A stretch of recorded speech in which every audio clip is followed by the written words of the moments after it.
I'm an alcoholic, and I've been taken through this process with a Big Book Step Study sponsor and a loving higher power.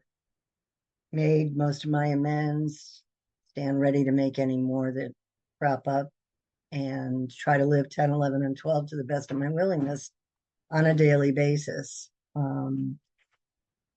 Thank you, Eric, for asking me to speak tonight. It's an honor and a privilege to be here and to do that.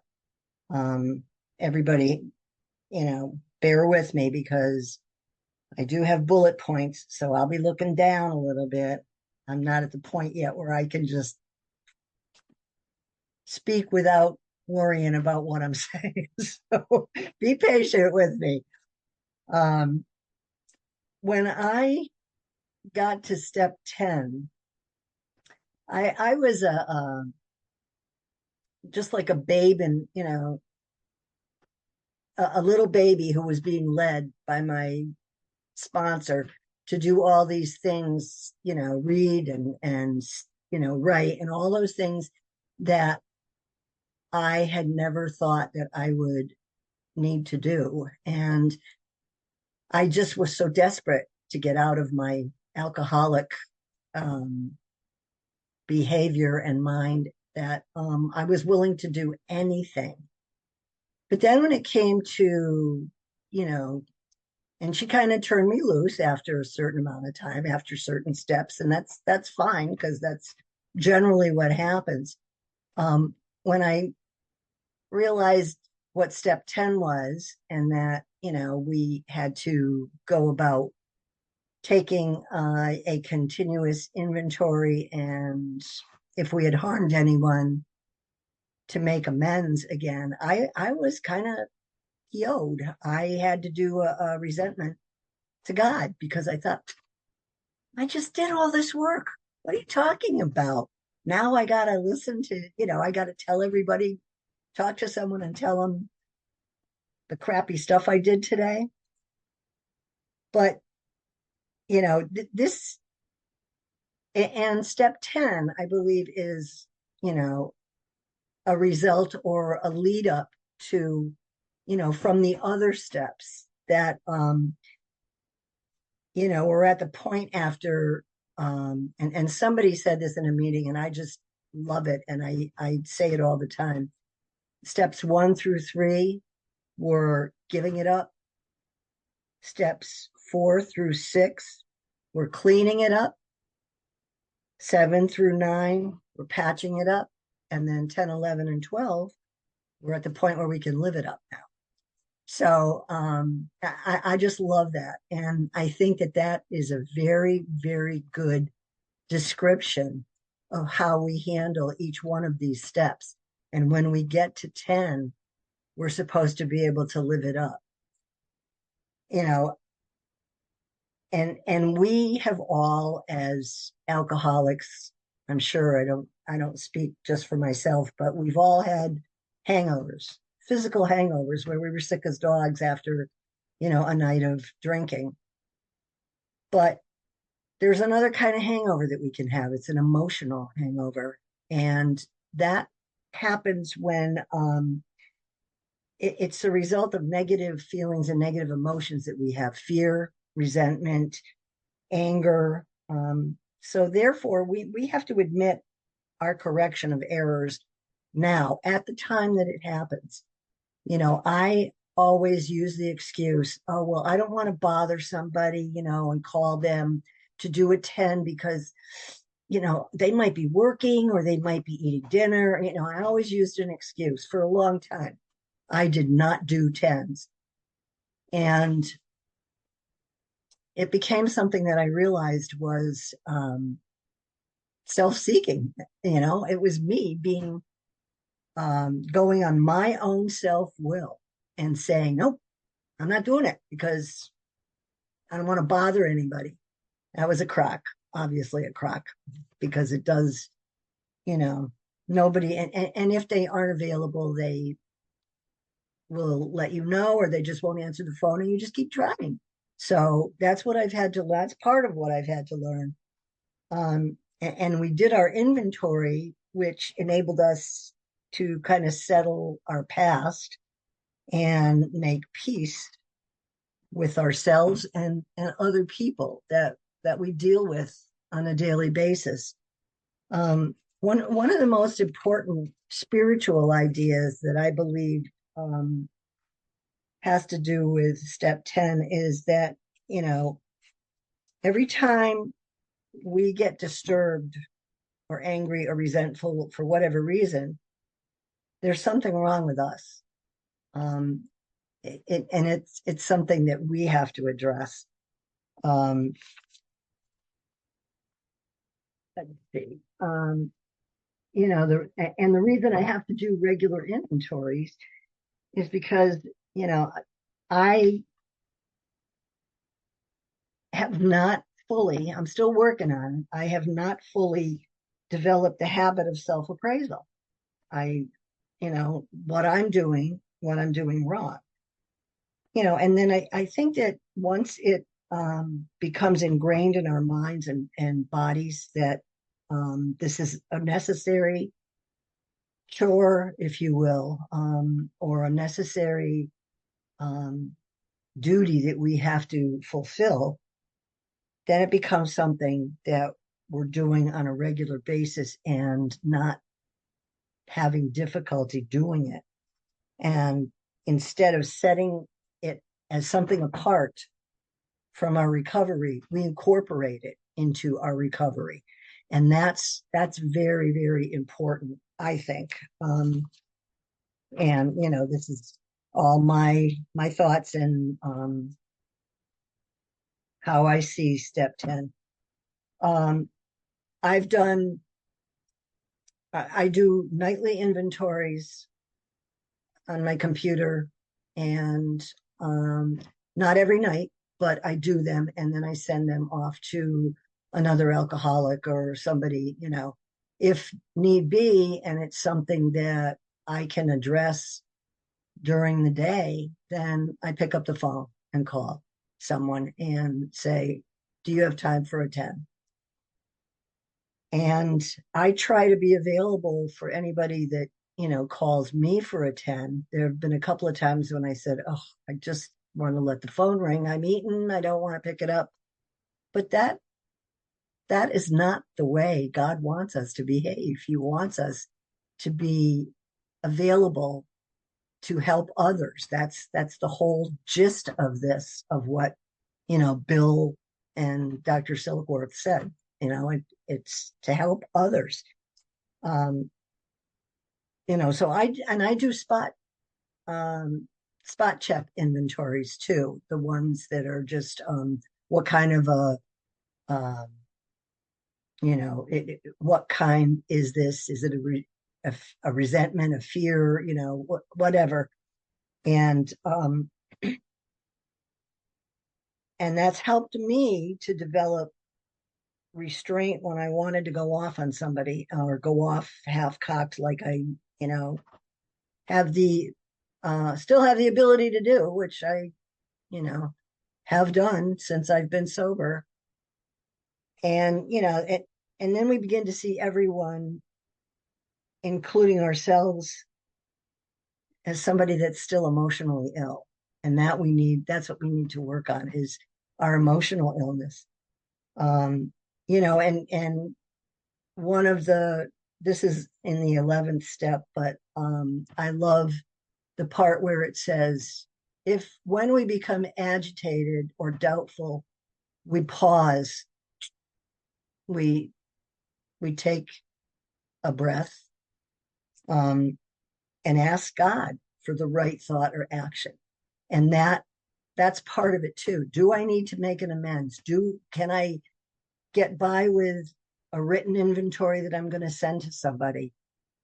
How do I feel about this? Do I feel like I've hurt somebody to the point where it's weighing on me? If so, then that's when an amends comes up. If you do the inventory, you do the step 10 on a regular basis, you're not as likely to have the requirement to do um, an amends, and it's much easier for you to kind of shake it off and not have to worry about it. Um, I have to realize that when I feel the need to criticize someone, give them some constructive criticism, all I'm doing is trying to win an argument. That's it. I could care less about them. But you said, and now I'm saying that's what I do. And, I'm not, and sometimes it's a problem that I initiated myself. So, it's very easy for me to fly off the handle. And that's why I have to say, thy will be done a million times a day, because I still have the uh, resources at hand to um, try to let my self will run the show. And it's so easy for me because, when I was doing and again, I say all these other steps lead up to 10, 11, and 12. So if I refer to the other steps, that's because they are incorporated on some level with step 10, 11, and 12. If I have a resentment and I let it fester, well, who am I hurting? I'm hurting me. I'm hurting me, and I've obviously hurt someone else that I thought I was telling the right thing to, telling them how to behave, telling them what to say, So, and that's easy for me. I'm still a recovering alcoholic, and I still have several defects of character, which I pray every night about. I still get resentful. I still get afraid. I still get angry and selfish. So, I want to still use my will instead of anything and relying on God. And that's where a lot of this comes in. The tools that we've used throughout the process are what gives us the strength and the ability and the kindness and the compassion to be, uh, kind and loving to all. Love and tolerance is our code. That's, basically it. And let me see if I've got one more thing I wanted to say.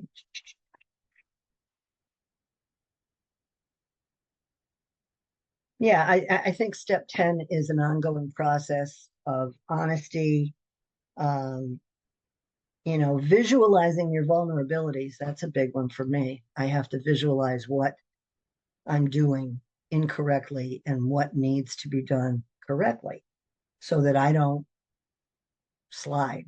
I don't want to backslide because this was hard work to begin with. And it is, it's a process and it takes time. And, for those of us that get there, it's I'll be honest and say this program and this process has saved my life.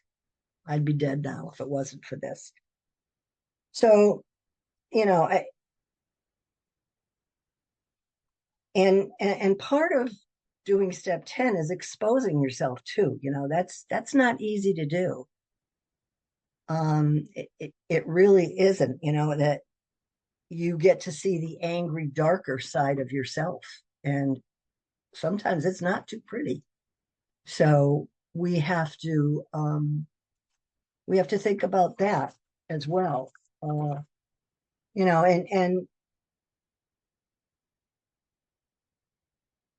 we have to admit that the normal reaction we might make isn't necessarily the correct one. So we have to use the tools that we've been given by our higher power in order to um, make it all right and make it cohesive and kind of pull together as part of the program. It's always about being mindful that our emotions that we're holding inside can become, you know, well, they can lead us back to where we were before if we just let this stuff sit on us, and I know that if I don't do a 10 when I have the opportunity during the day, if I don't do a 10, then I just don't feel right. I can't function and do my daily, whatever it is that I'm doing. I can't do it because it just weighs like a ton of bricks on my chest. So, um, and we have to remember that we have entered the world of the spirit, and that's what helps us. And when these feelings crop up, we have to ask God to remove them. That's part of it too. Ask God to remove them. And then you look at what's left and you either make amends or you do an inventory or you call someone just to talk fellowship or whatever about, whatever it is that has been on your mind. Um, you know, and I like the part that says, how best can I serve thee? Your will, not mine, be done. And that's the big thing for me because, we are not cured of alcoholism. We have a daily reprieve based on our spiritual condition. And if we don't follow all these steps, and once the first 7, 8, or 9 of them, once we've done all those, then now we're living in 10, 11, and 12. That's what we have to do.